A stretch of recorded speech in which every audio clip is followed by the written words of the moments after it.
bahwa saya menolak polisi di bawah kementerian. Dan kalaupun saya yang menjadi Menteri Kepolisian, saya lebih baik menjadi petani saja. Low battery. Apa Please charge. Jenderal Sigit sudah menghitung kekuatannya untuk melakukan memberi sinyal pemberontakan itu? Kuat sekali dia berarti.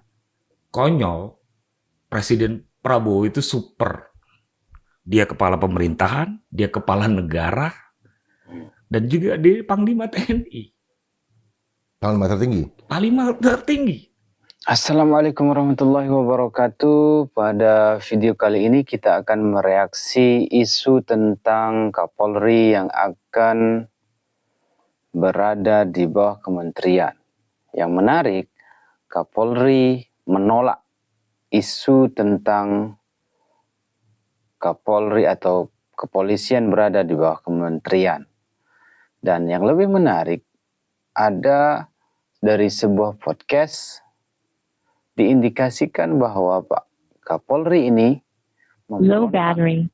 Please charge. ini adalah sebuah reaksi dari pernyataan Pak Kapolri yang menolak bahwa kepolisian berada di bawah kementerian. Sehingga bagaimana videonya? Ini dia. Power off. Kalau saya harus memilih, dan kemarin sudah saya sampaikan, bahkan ada beberapa orang yang menyampaikan ke saya lewat WA bahwa mau enggak Pak Kapolri jadi Menteri Kepolisian. Dalam hal ini saya tegaskan bahwa di hadapan bapak-bapak dan ibu-ibu sekalian dan seluruh jajaran bahwa saya menolak polisi di bawah kementerian.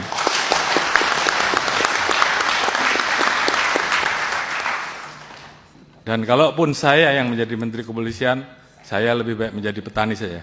Oh iya, ini menyala nih Pak Kapolri, benar. Oleh karena itu,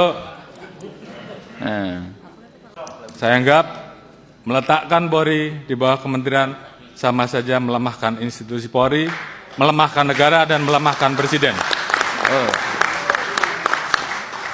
Oleh karena itu, apabila ada pilihan, apakah polisi tetap berada di bawah presiden atau polisi tetap di bawah presiden namun ada Menteri Kepolisian, Kapolri tetap memimpin, saya memilih Kapolri saja yang dicopot.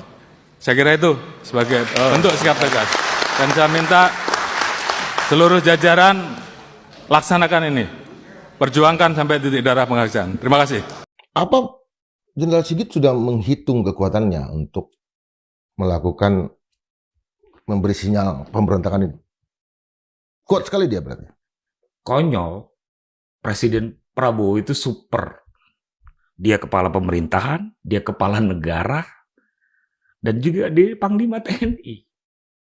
Panglima tertinggi. Panglima tertinggi. Konyol. Kalau dia mau ngelawan Presiden Prabowo, konyol. Karena bagaimanapun juga Prabowo itu dipilih oleh rakyat Indonesia.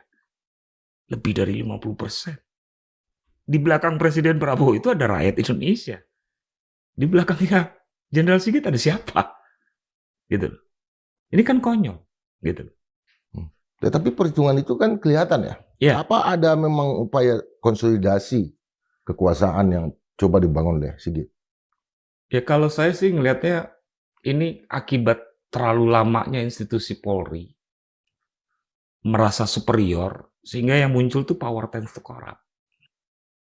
Jadi puncak kegagalan reformasi Polri itu adalah dinyatakan oleh bahasanya seorang Jenderal Sigit. Itu puncak.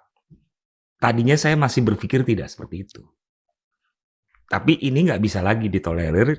Dia tidak boleh lagi di bawah presiden. Karena dia akan besar kepala. Yang muncul adalah power tends to corrupt. Padahal cita-cita kita adalah supremasi sipil. Bukan supremasi militer. Gitu loh. Mau nggak mau, harga mati. Polri harus desentralistik dan di bawah kementerian. Kalaupun belum ada kementerian nomenklatur baru, ya revisi Undang-Undang Polri. Muncul Kementerian Keamanan. Karena bukan apa-apa. Kementerian Keamanan ini adalah antitesis daripada RUU Kamnas yang pernah gagal. Dan digagalkan oleh DPR. Kenapa? Karena RUU Kamnas yang digagalkan ini sangat disinyalir mengokohkan militeristiknya TNI, Polri. Gitu loh, makanya digagalkan. Nah, tiba-tiba muncul gaya-gaya kayak gini. Dan kita lupa, abai. Sehingga RUU Kamnas itu tidak dibuat, dijadikan. Jadi mau nggak mau, harus ada Undang-Undang Keamanan Nasional yang membentuk nomenklatur kementerian baru. Tapi kan Sigit sudah memerintahkan jajarannya. Apa jajarannya akan mematuhi perintah dari Sigit ini untuk menggagalkan ini? Ya kita lihat. Kalau seandainya kepolisian dan jajarannya itu menjalankan falsafah Polmas, enggak 100% perkataannya Sigit akan dijalankan. Tapi kalau mereka itu karakternya secara DNA institusi dan budaya institusinya itu militer, ya pasti patuh sama Sigit. Apa yang akan dilakukan oleh masyarakat sipil? Kalau itu yang terjadi, terutama anak gerakan 98 yang di mana Sigit membawa bahwa itu adalah arah dari reformasi 98. Ini juga dia membajak. Ya nggak mungkin lah. Nggak mungkin, kita pasti akan melawan. Bukan apa-apa, kita menginginkan supremasi sipil. Nah, supremasi sipil yang digadang-gadang oleh institusi Polri. Ini mohon maaf ya. Apa yang terjadi supremasi sipil? Yang ada adalah para plutokrasi yang membayar aparat atas nama supremasi sipil. Ini bahaya. Banyak kok kasus-kasus dan kita nggak bisa menutup mata. Kemarin kasus Sambo. Berapa banyak uang yang dia punya, rekening gendut dari yang namanya jenderal-jenderal polisi. Itu apa? Indikasi apa? Seringkali plutokrasi oligarki ini atas nama supremasi sipil dia membayar aparat. Kenapa ini terjadi?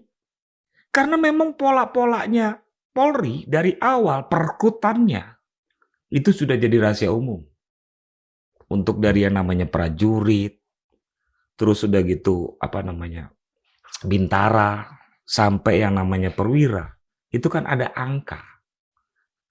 Artinya apa? Ada kesalahan produksi di situ. Ketika mau reposisi jabatan pun bukan karena kompetensi, karena kedekatan apa segala macam. Ini bahaya ini. Itu juga yang saya sampaikan di Komisi Percepatan Reformasi Polri saat itu. Ini bahaya. Ada yang salah pola di dalam internalnya Polri. Ini harus segera dibereskan tentang reformasi kulturalnya.